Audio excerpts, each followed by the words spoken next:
بسم اللہ الرحمن الرحیم۔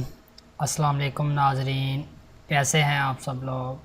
امید کرتا ہوں سب ٹھیک ہوں گے، خوش ہوں گے اور خیر و عافیت سے ہوں۔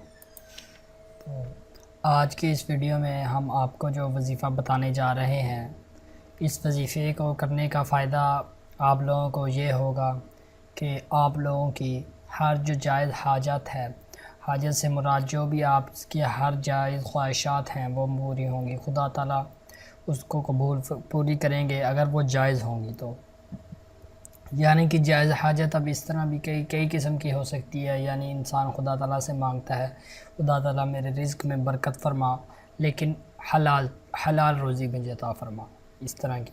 یا انسان کہتا ہے کہ جس طرح آج کل لڑکے لڑکیوں کے رشتے کے لیے والدین بہت پریشان ہیں، تو وہ والدین دعا کرتے ہیں کہ خدا تعالیٰ ہمارے بچیوں کے اچھے رشتے ہو جائیں۔ اسی طرح یہ جائز حاجات آ جاتی ہیں، اور اسی طرح جو ناجائز ہیں، جو مطلب کہ جو دعا ہم کو نہیں مانگنی چاہیے، وہ اس طرح کی ہے کہ مطلب کہ اب انسان کہتا ہے کہ وہ دونوں آپس میں، ایک مثال میں دیتا ہوں کہ دو دوست ہیں، تو تیسرا انسان کہتا ہے ان دونوں کی دوستی ٹوٹ جائے، اس کے لیے جائز ناجائز ہے۔ یا انسان کہتا ہے کہ یا اللہ مجھے روزی عطا فرما، چاہے وہ جس طرح کی مرضی ہو، تو اس طرح کی دعاؤں سے پرہیز کریں ذرا آپ لوگ۔ تو یہ وظیفہ ان لوگوں کے لیے جو انشاءاللہ جو آپ کی جائز حاجات ہوں گی وہ انشاءاللہ پوری ہو جائیں گی۔ تو اس وظیفے کو کرنے کی دو شرائط بھی ہیں ناظرین، تو وہ شرائط اب میں پہلے آپ کو بتا دوں کہ وظیفے کو کرنے کی شرائط کیا ہیں۔ ایک تو یہ ہے کہ آپ لوگوں نے 5 وقت کی نماز پڑھنی ہے۔ جو شخص 5 وقت کی نماز پڑھے گا وہ شخص یہ وظیفہ کر سکتا ہے۔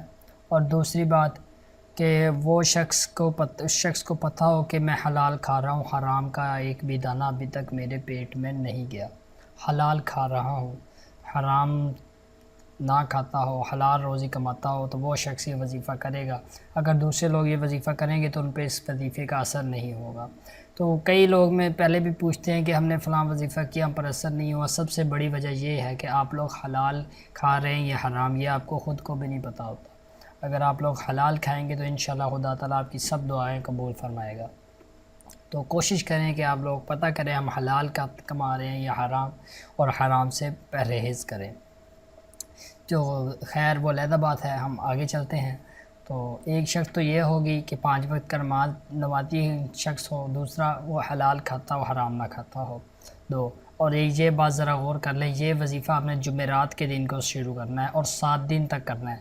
یعنی جمعرات کو شروع کیا، جمعرات، جمعہ، ہفتہ، اتوار، سوموار، منگل، بدھ تک کرنا ہے۔ جمعرات سے لے کے بدھ تک 7 دن تک یہ وظیفہ کرنا ہے، اور جمعرات سے لے کر بدھ تک۔ اور وظیفہ اب کیا ہے؟ وظیفہ آپ نے اس طرح کرنا ہے کہ رات کو جانے سے پہلے سونے جانے سے پہلے آپ نے وضو کر لینا ہے، باوضو ہو کر بستر پر جانے سے پہلے، یا بستر پر لیٹ کے بھی کر لیں، کوئی حرج نہیں اس میں۔ تو سونے سے پہلے، رات کو آرام فرمانے سے پہلے آپ نے یہ وظیفہ کرنا ہے۔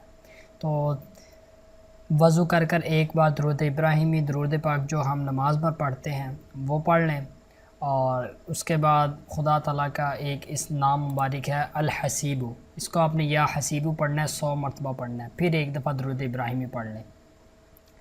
تو یا حسیبو 100 مرتبہ پڑھنا ہے، تو پھر ایک دفعہ آپ درود ابراہیمی پڑھ لیں، تو انشاءاللہ 7 دن کے اندر ہی آپ لوگوں کی جو حاجت ہے وہ پوری ہو جائے گی۔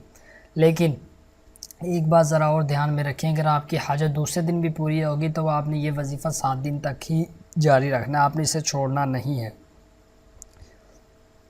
تو ناظرین، امید کرتا ہوں کہ آپ کو اچھی طرح سمجھ آ گیا ہوگا۔ وظیفہ ہم دوبارہ بتا دیتے ہیں۔ رات کو سونے سے پہلے باوضو ہو کر 1 مرتبہ درود ابراہیمی، 100 مرتبہ یا حسیبو، پھر ایک دفعہ درود ابراہیمی پڑھ کر سو جائیں۔ 7 دن تک یہ وظیفہ کرنا ہے، جمعرات سے لے کر بدھ تک، تو انشاءاللہ آپ کی جو حاجت ہے وہ پوری ہو جائے گی۔ تو ناظرین، اپنا خیال رکھیے گا، ہمیں دعا میں یاد رکھیے گا۔ خدا حافظ۔